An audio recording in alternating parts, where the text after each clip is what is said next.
Celui-ci. Celui-là. Celui-là. Ah, celui-ci. Et c'est l'âge d'or, et c'est pas un film comme les autres, c'est un bonheur. Au Festival de Cannes, Vassili Schneider, Souheila Yacoub, et puis le réalisateur Béranger Thouin. Et quand je dis que c'est pas un film comme les autres, je sais pas, peut-être que on peut dire que ce personnage de Jeanne Lavore, elle va, alors ce qui est pas commun dans les films, traverser 60 ans de vie comme ça à l'écran. Ouais. Oui, non, mais c'est vrai que j'en ai pas parlé aujourd'hui et c'est déjà de la chance en tant que comédienne de pouvoir jouer cette jeune fille qui commence fille de boucher, 15 ans, qui connaît pas grand-chose, qui a accepté sa condition de jeune femme, prête à suivre ce qu'on va lui dire et de finir 40 ans, comtesse, pleine aux as, la femme à abattre. Ouais, non, mais c'était assez génial et fort. C'est incroyable, hein. Ouais. Vassili, alors évidemment, elle va rencontrer l'intrépide Céleste, Guillaume de Barante. C'est une épopée qui traverse le siècle. On va dire d'ailleurs, après on va en parler, parce que ce film est construit d'une manière complètement inouïe, hein. Oui, complètement. Moi, c'est vrai, j'ai pas une traversée aussi vaste que le personnage de Souheila. Mais oui, c'est vrai que mon personnage au début du film, il a 15 ans, je suis un petit garçon, et ensuite, je joue un vétéran de guerre complètement détruit par la guerre. Donc, oui, c'est quand même... J'ai eu l'impression d'avoir eu deux personnages différents dans le même film. Et oui, c'était particulier. Ouais, étonnant. On va en parler avec le réalisateur. Regardez les images, vous allez peut-être comprendre. Au Brésil, il y avait des bouquets éclatants, des arbres en fleurs, des palmiers, partout.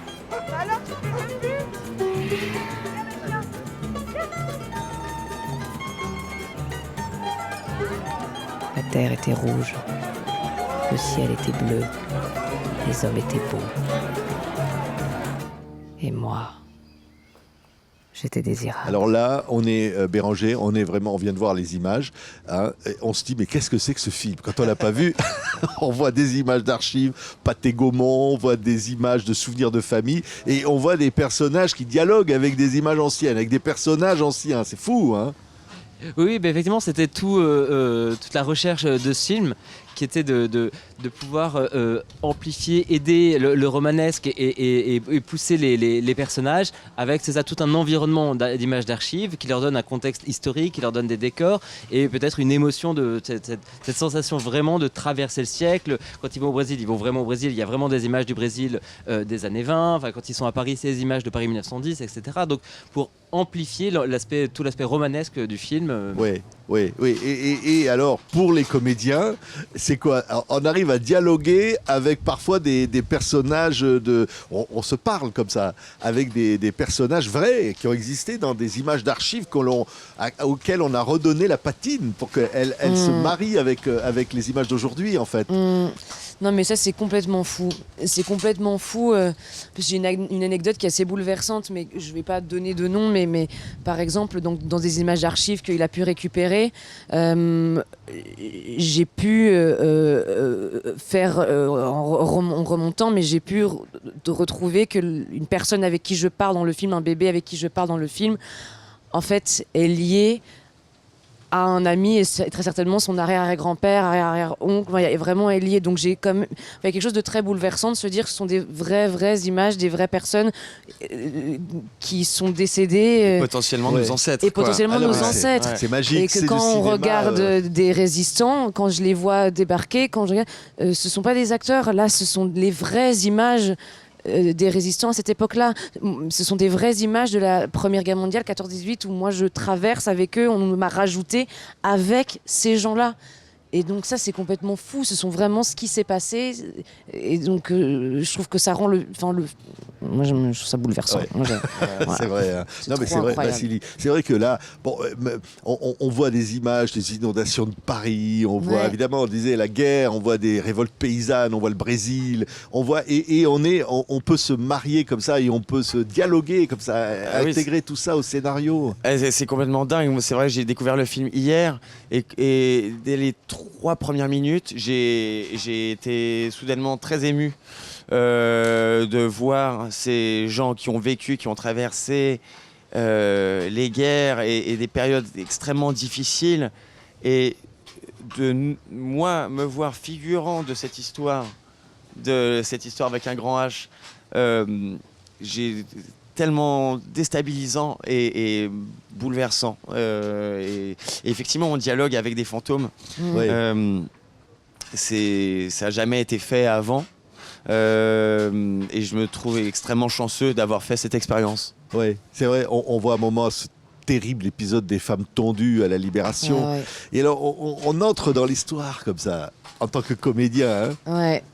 Ouais, bah oui. Non, mais c'est surtout en plus cette image violente. Et du coup d'être mélangée à ces vraies femmes tondues, d'avoir du coup, nous c'était particulier parce qu'on voyait les images des archives et ensuite on devait jouer sans et tout imaginer, être avec elles, mais donc il y a une espèce de connexion, de dialogue. De dialogue.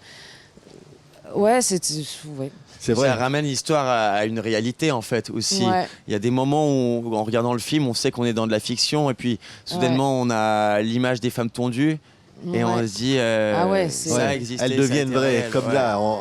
C'est des vraies images. Et c'est ça, je pense que l'émotion, elle se place beaucoup à cet endroit-là aussi. Je trouve que ces images d'archives, elles portent énormément le film. Et C'est vrai, Béranger. Il a fallu amener ces images et choisir comme ça chez Pathé Gaumont et puis porte des images aussi d'archives familiales et finalement les intégrer comme ça. Elles font partie avec les comédiens qui sont là. Elles font partie de l'histoire. Oui, c'est ça. Et c'était effectivement peut-être la singularité du film, c'était essayer de considérer toutes ces images d'archives, non pas comme des archives, non pas comme des documents historiques, mais comme des images de cinéma et qu'on pouvait venir amener à notre fiction et dire que c'était des personnages. C'était de faire rentrer ces images dans notre fiction et en faire des personnages, en faire des décors de notre film à nous. Ouais. Pour après revenir sur ces archives, pour les regarder un petit peu différemment, pour décaler un petit peu le regard. Ouais, alors il y a toute l'histoire du siècle et puis il y a les personnages avec leurs émotions, leurs amours, leurs sentiments. Ils ne savent pas, eux, ce qui va arriver de ce siècle terrible avec tout ce qui va se passer. Et là, c'est vrai que pour les comédiens, c'est touchant de se retrouver les acteurs, finalement, au fond, de dire, voilà, j'aurais pu être là. C'est sûr, mais moi, je suis toujours très ému quand je vois des images d'archives. Je me dis, potentiellement, mon grand-père, mon arrière-grand-père, il est dans le décor. Et effectivement, eux ne savaient pas ce qui allait se passer ensuite. Et c'est ça qui est terrible. Quand tu vois les résistants, ils savent pas s'ils vont perdre ou la gagner, la guerre. Nous, on a ce regard-là sur le passé, on connaît la suite de l'histoire, mais...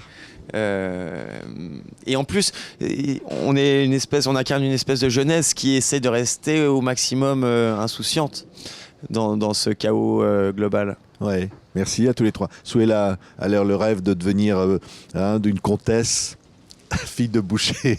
Oui. C'est un conte de fées, mais au fond, c'est ça le cinéma. C'est dire, voilà, dans tout cet univers, avec vrai. tous ces bouleversements, toute cette actualité, cette histoire qui passe, il y a comme ça des personnages qui vivent avec leur vie, leur désir d'être heureux. Oui, je pense que les gens se battaient pour essayer de rester heureux et de continuer à vivre. Oui, mais comme on le fait nous aujourd'hui, on est en survie tout le temps, on vit avec de l'espoir, sinon ça n'a aucun intérêt. Ouais. Mais c'est vrai que on se sent tellement privilégié aujourd'hui quand on regarde en arrière ce qui se passait en France, quoi. Et moi, si je parle de mon personnage, en tout cas, oui, c'est un combat permanent pour essayer d'être heureux en revenant de la guerre. Merci à tous les trois. Allez voir ce film, pas comme les autres, je le disais, de Béranger Thouin.